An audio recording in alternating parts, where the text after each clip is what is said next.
Hello, gamers.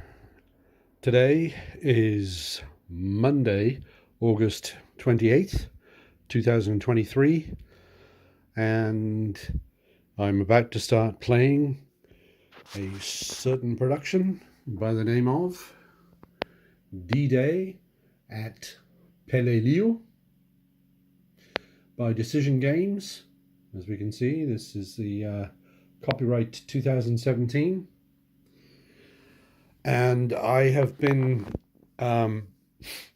wished for some considerable time to play D-Day at Omaha Beach.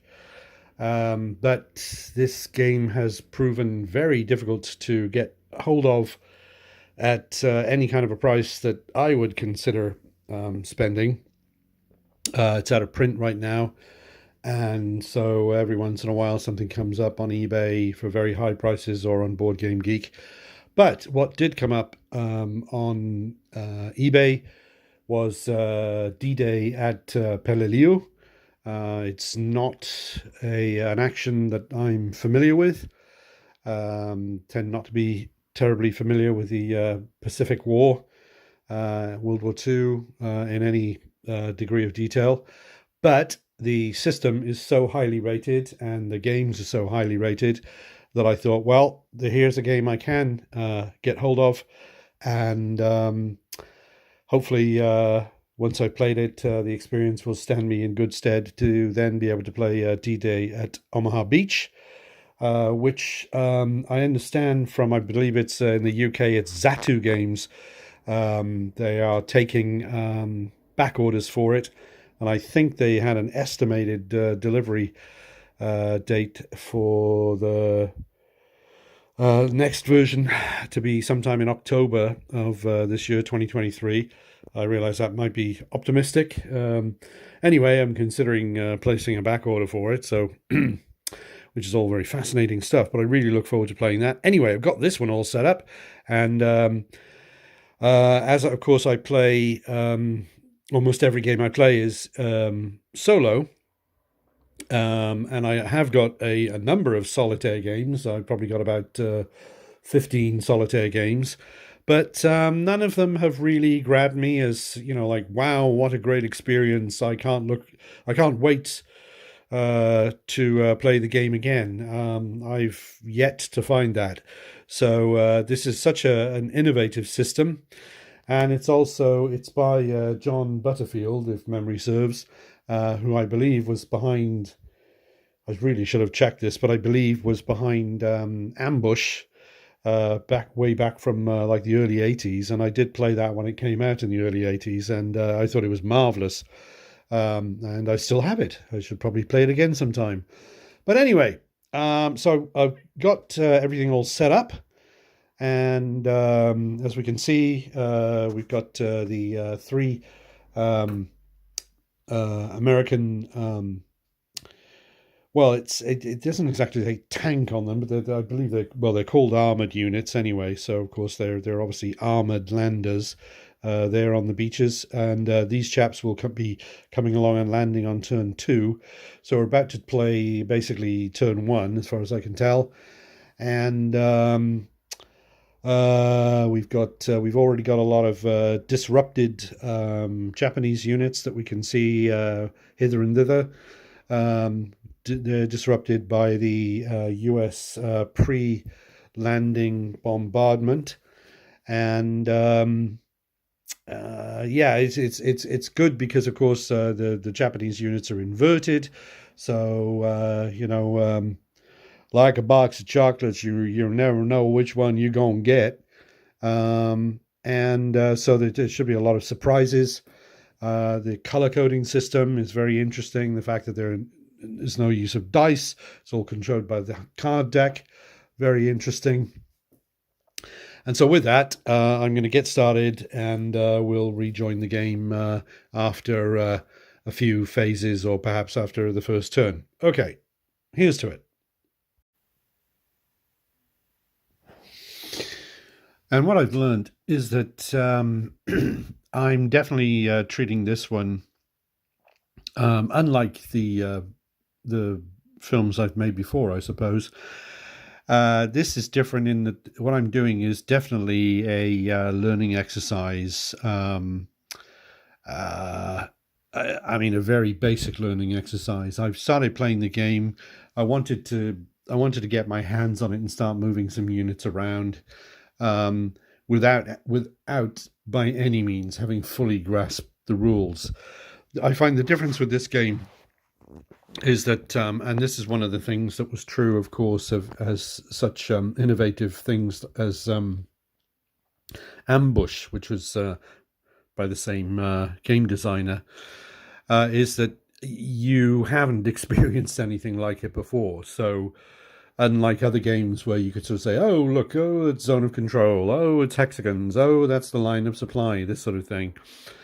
Because this is a solitaire game, I mean, I've played lots of solitaire games before, but because this is solitaire, then of course, the design the design sort of mechanisms could be anything. I mean, there's not much there that you're familiar with. There really is not. And the rule book is not short, so there's a lot to take in. It's basically, there's a lot to take in, and it's all new. So rather than trying to sort of memorize all the rules and wait until I had it perfect in my head and then going forward, what I've done is I've used, if I can remember the name correctly, Rough Swordsman Wargamer is the chap on YouTube who's made an absolutely excellent video. I think there are actually at least 3 that goes through the. I haven't looked at the second and third, but it starts off. First video is going through several turns of the first simplest scenario, and basically I've been playing along with it. I haven't. I am playing a game. I haven't set up the same game that he had in front of him, and which would have been basically impossible because you would have had hidden pieces as well. So I set up a game just as one should normally, but so of course he's got his pieces moving in slightly different directions, and when he's drawing cards, the cards aren't the same. But I am able to follow along with what he's doing, and then if there's any kind of ambiguity, I'll look at the rules and make sure that I fully understand what's happening. So how has it been? Well, where are we? Right now we're up to the beginning of turn 3, as we can see from over here with the splendid tracking charts over there, and we can see the cards that we've gone through so far. All right, and these are the units that are going to come on now or that are available, I should say, to come on in turn 3, but not all of them will, I don't think. And we've had let's see, we have had combat. We've had very minimal movement, trying to get off the beach, as one might imagine. There's been preservation moves where the units have moved 1 hex. Units that arrived can move 1 hex, more or less. They can all make 1 hex move on the turn that they arrive. And then after that, movement is going to require actions, which I think that's affected. See, I don't know all the rules. So that's going to be heavily affected by HQ units when they get involved. And we've got HQ units showing up now, available in this turn, as we can see. There we go, HQ, etc., etc. But for right now, we've only got 2 actions per turn. So that's very limiting to do anything other than a preservation move. So we've got a fair bit of congestion, like down in this area here. Our chaps have, they've certainly been targeted by the Japanese defenders many times. If you see 5s here, 5 and a 5 and a 5, we got a 5 underneath there. No, 5 and a 5 and a 5. These are all units that have been hit and slightly reduced. And we did have 2 attacks, so each attack required an action, and there was 1 here, and there was 1 here, and this one was achieved a very, very modest success in that they had a depth marker underneath them, and that was removed. So that means that they're not in as good shape. They haven't lost men, but sort of morale and preparedness, they're not in as good shape as they were. Over here, though, the attack went in, and it turned out that in order to do a successful attack, we can see that they would have needed flamethrowers and bazookas, and they don't have that. That would have required, I'm just going by what Rough Swordsman said now, that would have required tanks and or HQ units. And so they didn't have that. And so they actually came off worse from that. They didn't lose anything, but they gave them a depth marker. So they are sort of like in tip-top shape now to defend against the enemy. Anything else random that's happened? Oh, yes, they picked up a hero here. I really do like the fact that play plenty of solitaire games where let's see, where the enemy is fully revealed. Although they're the units that sort of I don't know, can be drawn as recruits or something like that to bolster you're not quite sure what they are. But when you're attacking the enemy, you know what's there. And one of the very basic things about this, of course, it ties into the situation as well, the tactical situation of all the hidden defenders. It's not like, oh, this is a big ancient battle and we've got our light cavalry running around making notes on who the enemy are and where they are and all this. Here, we've got lots of course, the entire Japanese forces are what are they called? Unrevealed. Yeah, so that means they're like this. They're flipped over. This is a revealed unit. This is unrevealed. So the revealed units right now are the ones that we've been in combat with, and also the tanks. I'm not quite sure why they're revealed, but they are. I'm sure it all makes sense. So of course there's a lot of interest, a lot of spice involved in the fact that as Tom Sizemore, I believe, said in Saving Private Ryan, I don't know what I got in front of me. Okay, so that makes it very interesting all by itself. Anyway, yes, very new, very different, very innovative, but I am enjoying it, and very, very much thanks to the work of Rough Swordsman and his video. So hats off for that, for sure. So we're up to turn 3, and I'll keep pressing on, and I'm hoping, obviously, that as I wade manfully forward off the beaches into the interior, that more of the rules will stick, and yes, I'm hoping that I'm going to have a rewarding experience, because I've been so looking forward to one day when it's available, getting hold of D-Day at Omaha Beach and playing that one too. So anyway, best foot forward, and I suppose if you were the commander of these forces, you'd say Semper Fi, Mac. Okay, gamers. First things first, apologize for the background noise. Windows open, fan is on. Here in the UK, we've had some pretty toasty weather lately. Toasty for this part of the world. Kind of atmospheric, really, considering we're playing Peleliu. It's a bit tropical. We've had some pretty high humidity. And right now it's 28 degrees Celsius, which is 82 degrees Fahrenheit, which is warm for September here. Anyway, so we've got a little bit of a background noise. Pressing on. As we can see, we are just about to begin turn 4 of the game. And as I said, I've been following along the mechanics with Rough's what's his name? Rough Swordsman, I think it is. Excuse me. And also another chap, I think an Australian chap, or possibly New Zealander, called Lockdown. I think it's Lockdown War Games, something like that. Very good stuff. And I've been digging deeper into the rules, and things are very, very slowly starting to come together in my mind. The key thing, of course, with a game like this, same thing would be true of games like, I've got several of the DVG, the Dan Burzen games for solitaire solitaire by design games is, of course, that what you're playing is a game that has got mechanisms in it that are really very much unlike anything you've ever used before.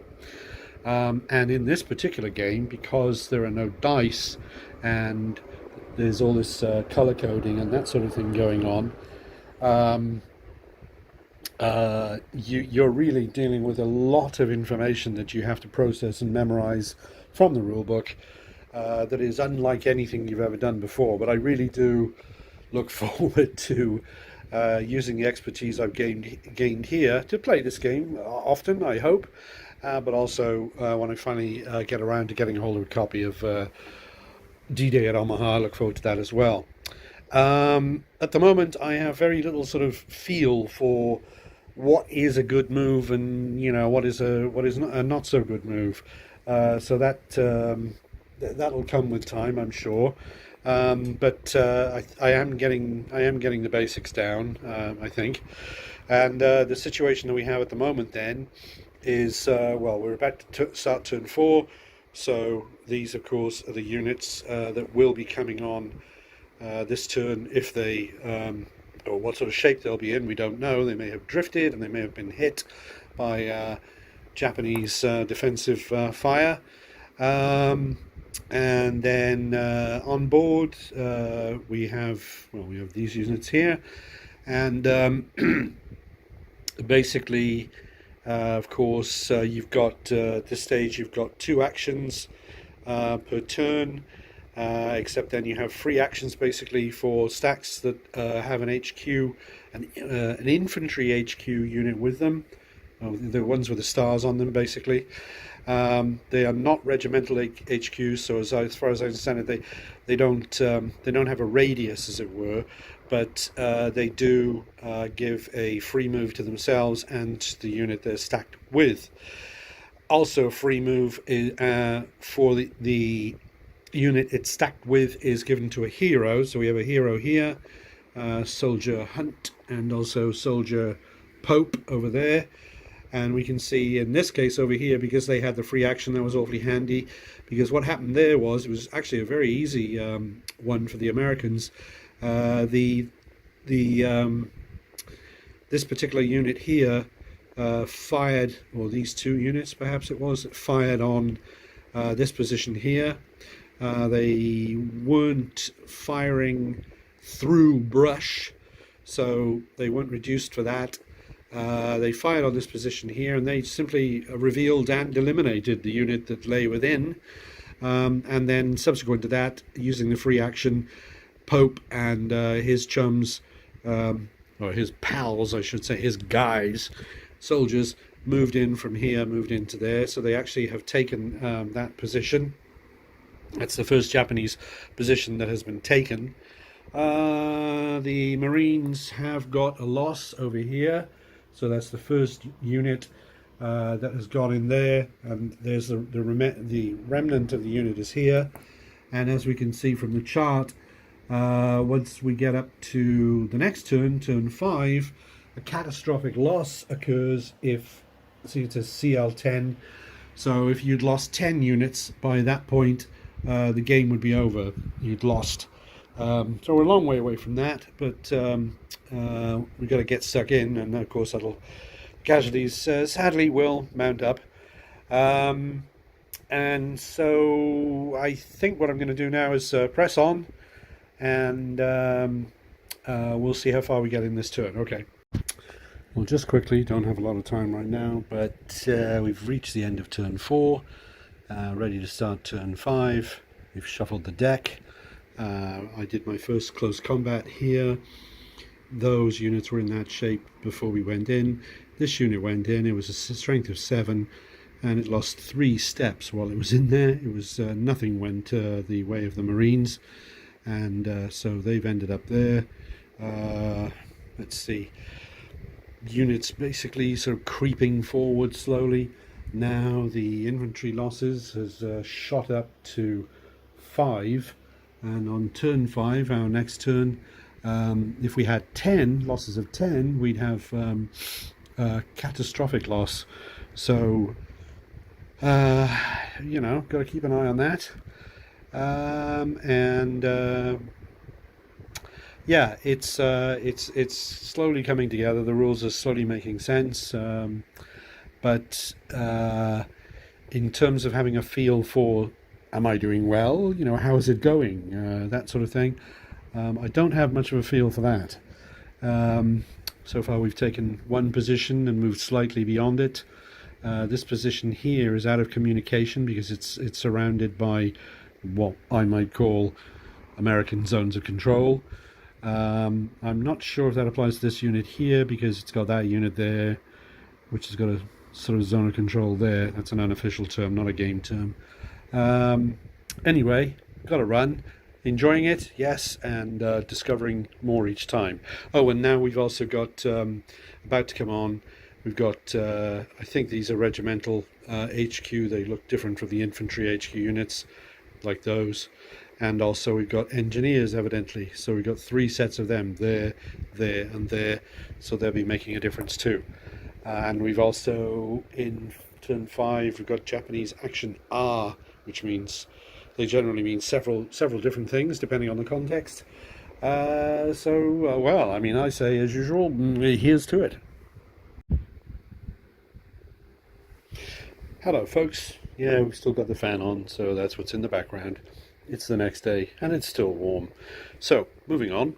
We're in the middle here of turn 5.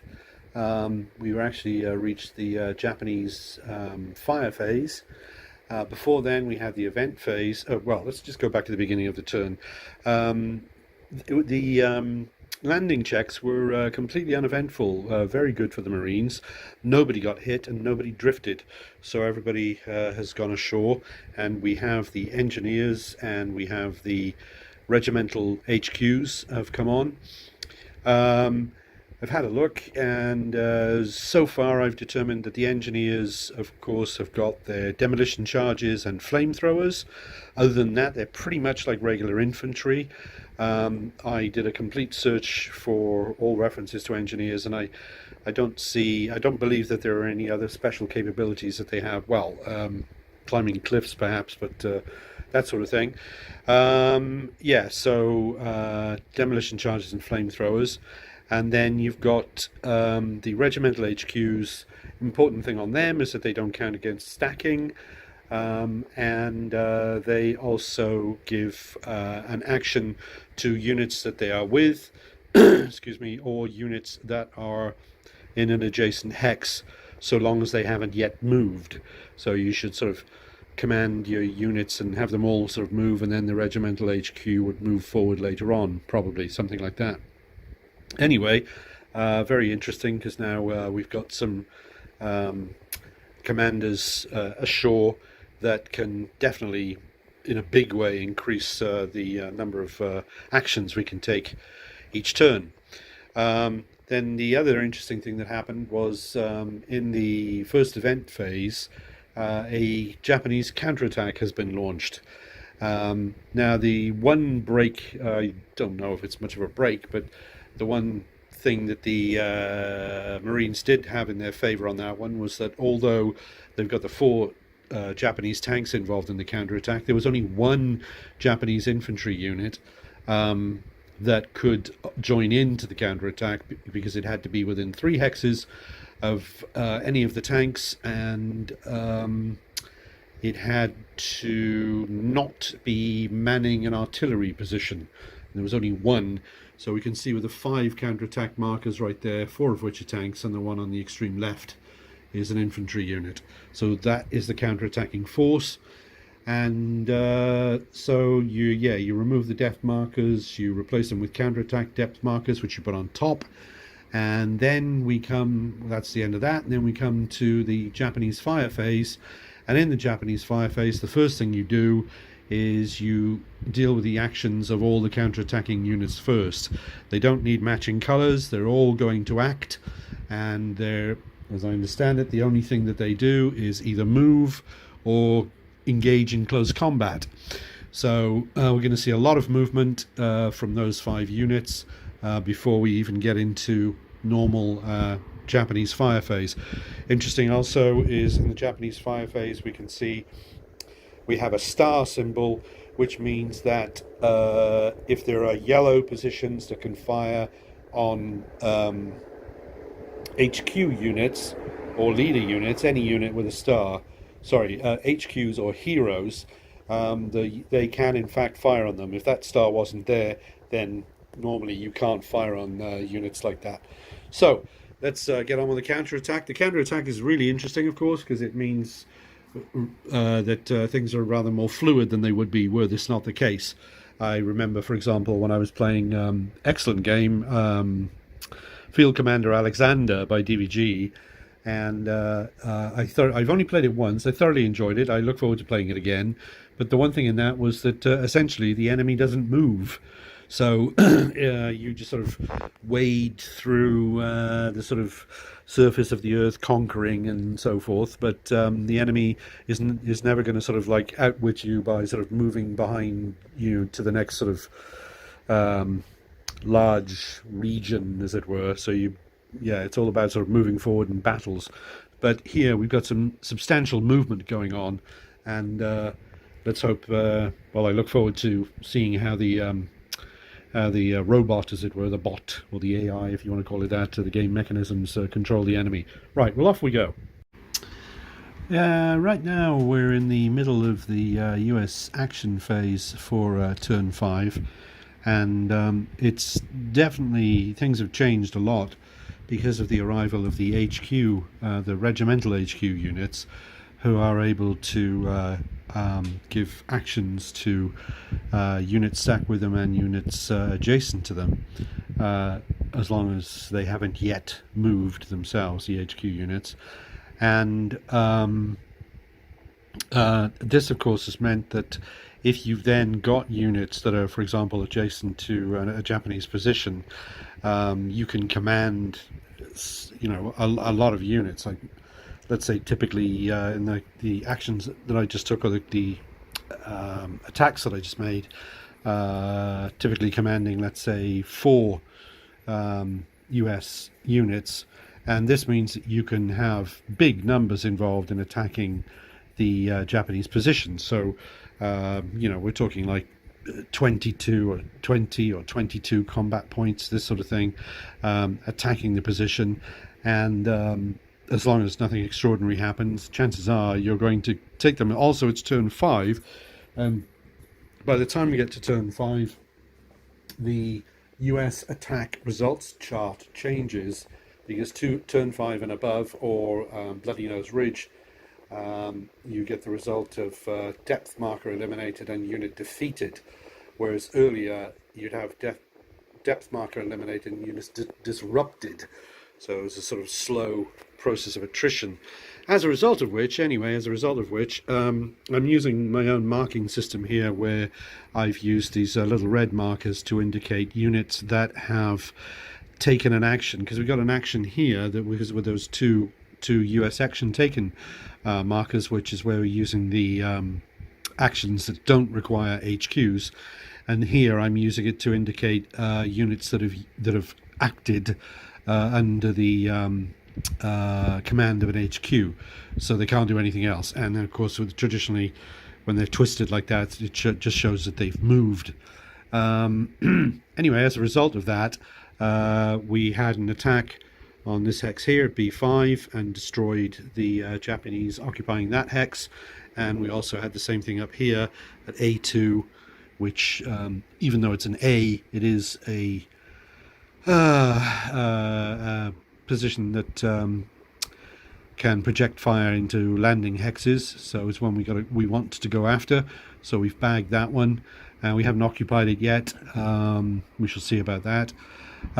So yeah, as I say, we're in the middle of it. There's still a lot of units that can still act in this turn, and I can't remember if the counter-attacking units had moved in the last video clip I made, but anyway, they did. So we've got the tanks, 1, 2, 3, 4. They all moved. This tank is getting very close now, and the infantry unit back here didn't move because it had no position that it could occupy that was closer to the enemy, so they didn't move. Also, we had an unusual thing happen. What was it? We had when a depth marker was revealed on these the chaps. Sorry, the chaps that were they were here. That's right. Oh, I didn't mention that chaps were knocked out there. Japanese were knocked out there. Yeah, so they've actually eliminated Japanese from three positions there, unoccupied yet. There, which we did pop those into because they were on a landing beach and wanted to get them off the beach, and there. And when their depth marker was revealed, we had a tactical reinforcement it revealed, which my heart sank because I thought more people were going to show up here, but that didn't happen. More people showed up there, which was an unoccupied position close to the event that took place. Anyway, so things are moving along. The Marine commander right now is feeling a bit more positive because we're only halfway through the turn of fifth turn, and it is the fifth turn, right? Yeah, 11 o'clock. And we're only halfway through, and in this single turn, we've cleared the defenders from three positions. Now, on the downside, we can see over here that we are now looking at 6 units in the Marine Division Infantry losses box, and we're only allowed 10, at which point we've lost. So we've got to be rather careful here that we get people out of trouble, we get them off the darn beach, and we also had a Japanese artillery attack as well, which managed to claim. Let's see, it took a bite out of that unit there, and of course we also had that leader as well in the Japanese fire, which this leader here, because a star appeared on the card. That leader there got disrupted as well, hit and disrupted. So anyway, all jolly interesting stuff.